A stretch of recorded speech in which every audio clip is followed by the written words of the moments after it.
जिंदाबाद। धन्यवाद आदरणीय हमारे छोटे भाई यशस्वी भाई शंकर जी जो कि सचिव भी हैं, शंभू जी, दिनेश बाबू अध्यक्षता कर रहे हैं, निरंजन जी हैं बैठे हुए, मृत्युंजय बाबू, जनार्दन बाबू, लखन बाबू, प्रकाश जी, दिनेश सुशील जी और जो कि हमारे लोजपा के भी पदाधिकारी पारस बाबू आए हुए हैं। तमाम बैठे हुए हमारे राज युवा शक्ति, मातृशक्ति और माताओं बहनों, मित्रों, सबसे पहले एक बार जयकारा हम लोग करें, क्योंकि सनातन धर्म तभी जिंदा रहेगा जब तक मेरे दिल में बाबा का जयकारा नहीं होगा। तो हम बोलेंगे एक बार, श्री श्री 108 बाबा गणिनाथ धाम की जय। कहाँ तक आवाज, ये महनार कहाँ गया भाई? आवाज दीजिए महाराज, आवाज दीजिए। वैशाली जिला के महनार तक जाएगा आवाज तब ना। बाबा गणिनाथ धाम की जय। धन्यवाद मित्रों, आज ये 19वां वार्षिक पूजनोत्सव का कार्यक्रम की अध्यक्षता कर रहे हमारे आदरणीय अभिभावक दिनेश जी, सम्मानित सभी पदाधिकारी। आज और एक समाज का एक कम उपलब्धि नहीं है, और बार बार यहाँ मंच से कहा जा रहा है कि हम लोग वैश्य समाज के सभी लोग यहाँ पर उपस्थित हैं, बार बार कहा जा रहा है, और सभी वैश्य समाज के ही लोग हैं। मैं धन्यवाद देना चाहता हूँ, लेकिन थोड़ा इससे इतर भी रखना चाहता हूँ। 75 साल हो गया लगभग, और 75 साल में सनातन धर्म को मानने वाला कोई प्रधानमंत्री नहीं हुआ, और पहली बार 2014 में सनातन धर्म को मानने वाला प्रधानमंत्री हुआ, और वो कौन है? वो आपके समाज के, वैश्य समाज के। इसलिए आज देश आगे बढ़ रहा है, विकसित हो रहा है। हम धन्यवाद देना चाहते हैं सुशील बाबू को, पारस जी, खासकर सुशील बाबू को। आप सभी जानते हैं हम लोग मंदिर निर्माण में सहयोग कर रहे हैं, तो जब भगवान का पूजा होता है तो सबका अपना अपना रूप होता है, सबका अपना अपना महत्व होता है।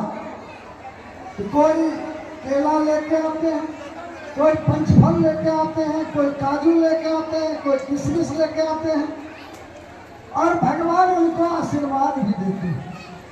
सबको आशीर्वाद भी दिए, न तो हम लोग अपने आप की पुतली भी नहीं टिमटिमा सकते बिना बाबा के आशीर्वाद से। और शंकर जी भी, इनका बेटा IIT किया,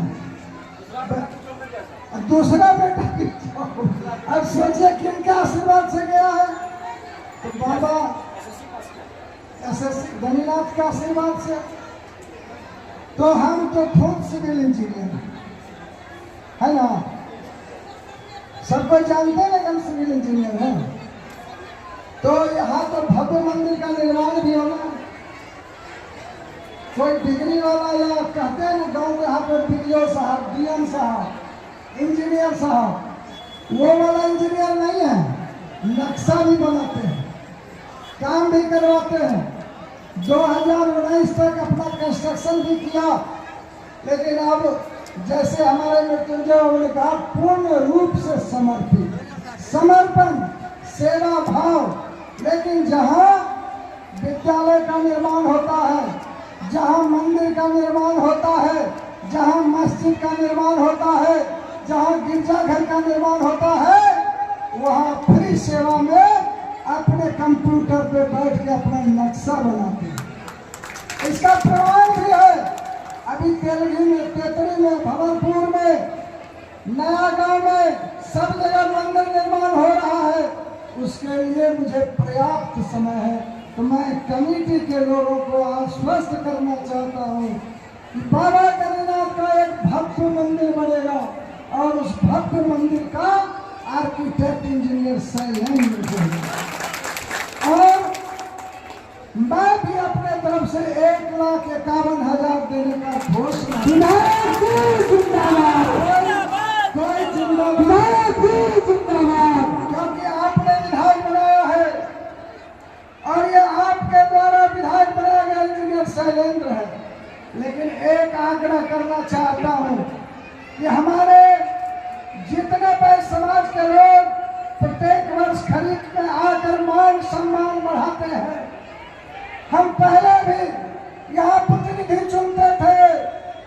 उस प्रतिनिधि को आज तक ये पता नहीं चला कि ये जो भक्तगण आते हैं वो नरक होके आते थे, नरक होके आते थे।